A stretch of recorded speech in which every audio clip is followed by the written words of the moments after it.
Hello children, welcome to first video of history, lesson 1, the rise of nationalism in Europe. In this chapter, you will come to know about events and process which develop the feeling of nationalism in Europe.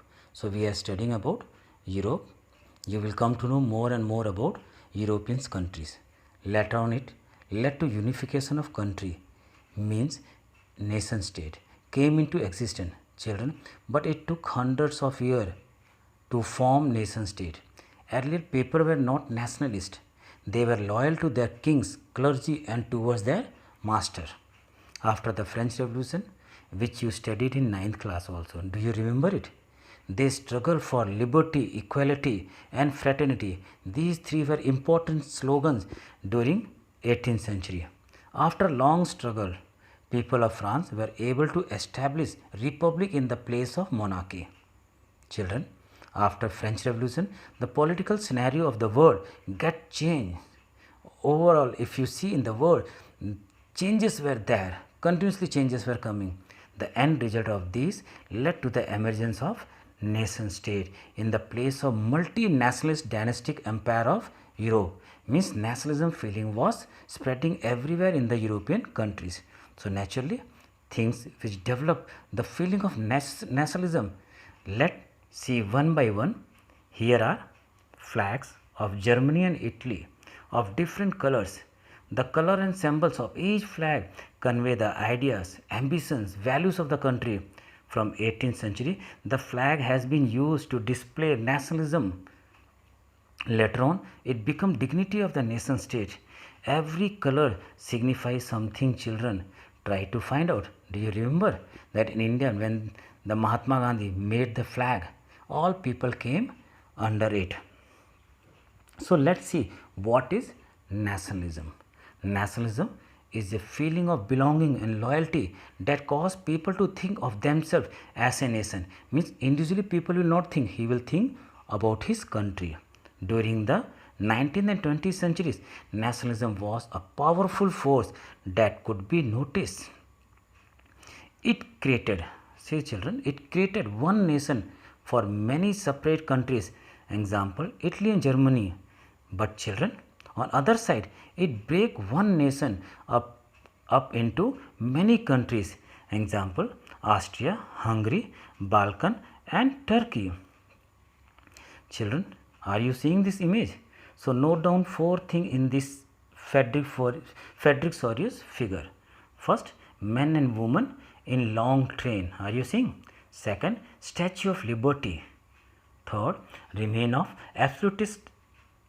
You can see. Then fourth, Christ and saint in the sky.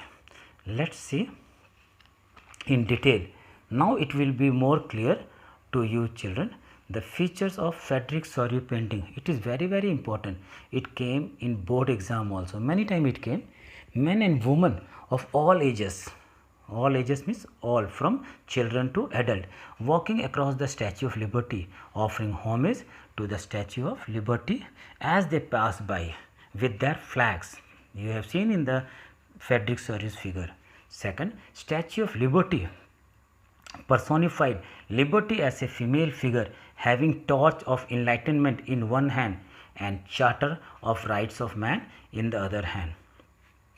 In the foreground, the artist depicted the shattered remains of symbols of absolutist institution. In the heaven above, the Christ, saint and the angels are gazing upon the scene and seem blessing them. Children, this topic will deal with many of the issues visualized by Frederick Sorie. In 1848, Frederick Sorie, a French artist, prepared a series of 4 prints visualizing his dream of a world made up of democratic and social republic, as he called them. Next, artists of the time of the French Revolution personified liberty as a female figure, just to spread nationalism in Europe. Next, according to Frederick Sorie, utopian vision. Listen it carefully. What is utopian vision? It means a vision of society that is so ideal that it is unlikely to actually exist. The people of the world are grouped as distinct nations, identified through their flags and national costume. costume which they wear, and flag which they have. So identities are depicted through flags and costume.